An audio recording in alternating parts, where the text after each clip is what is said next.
बिस्मिल्लाहिर्रहमानिर्रहीम। आज मैं आपके लिए लेके आई हूँ एक ऐसी रेसिपी जिसके बारे में हदीस में नबी सल्लल्लाहु अलैहि वसल्लम ने फरमाया कि इसमें बहुत ज़्यादा शिफा और ताकत है। इसको बनाने का तरीका भी हमें बताया गया। बहुत से इसके फ़ायदे हैं, बहुत ही ज़बरदस्त ये रेसिपी तैयार होती है। इसमें आप अपने मुताबिक भी चीज़ें ऐड कर सकते हैं, अलसी ऐड कर सकते हैं। ताकत का ये बेहतरीन ख़जाना है, कमज़ोरी दूर करता है, हड्डियों को मजबूत करता है और इसके साथ अगर आपको डिप्रेशन है, एंग्जाइटी है को ख़त्म करता है। इसमें एक और ख़ासियत है जौ के दलिए के अंदर कि अगर आप इसके अंदर जो भी चीज़ आप ऐड करते जाएंगे उसकी ख़ासियत और उसके फ़ायदे इसके अंदर मज़ीद ऐड होते जाएंगे और आपको इससे मज़ीद फ़ायदा हासिल होगा। अस्सलाम वालेकुम व्यूवर्स, खुश रहें, आबाद रहें। चले जी, आज की हम अपनी रेसिपी स्टार्ट करते हैं। सबसे पहले मैंने यहाँ पर जौ का दलिया लिया है। इसको मैंने साफ़ करके 1 घंटे के लिए भिगो लिया था।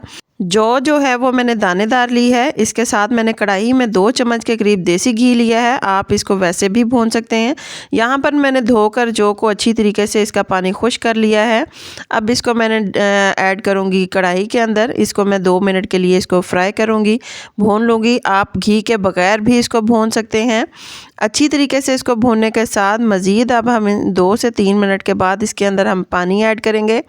सबसे पहले मैं इसको पानी के अंदर कुक करूँगी। 2 ग्लास के करीब मैं इसके अंदर पानी ऐड कर रही हूँ। बहुत ही आसानी से और मुख्तसर तरीके के साथ ये तैयार होगा। बहुत से इसके फ़ायदे हैं।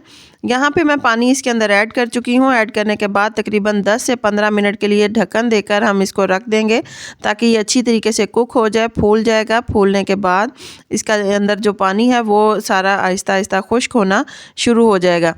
यहाँ पर देखें काफ़ी हद तक ये गाढ़ा हो चुका है। इसके अंदर जो लेस है वो निकल आई है, पानी इसका खुश्क हो चुका है। आगे अब हम चलते हैं अपने अगले स्टेप। अब इसके बाद मैं इसके अंदर ऐड करूँगी मज़ीद 2 से 3 गिलास इसके अंदर मैं दूध ऐड करूँगी।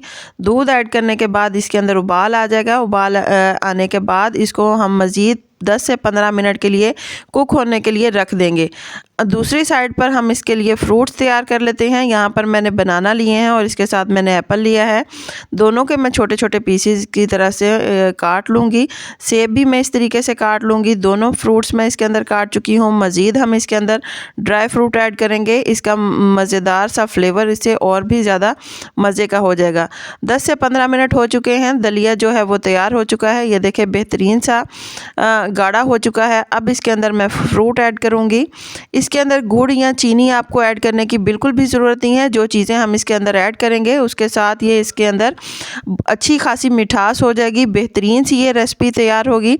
अब इसके अंदर मैं मज़ीद ऐड करूँगी ड्राई फ्रूट में मैंने यहाँ पर 1 से 1.5 चम्मच के करीब मैंने अखरोट लिए हैं। 5 से 6 अदद मैंने पिस्ते लिए हैं और थोड़े से मैंने इसके अंदर काजू लिए हैं। ये सारे मैं इसके अंदर ऐड करूँगी। 1.5 चम्मच के करीब मैंने सफ़ेद तिल लिए हैं।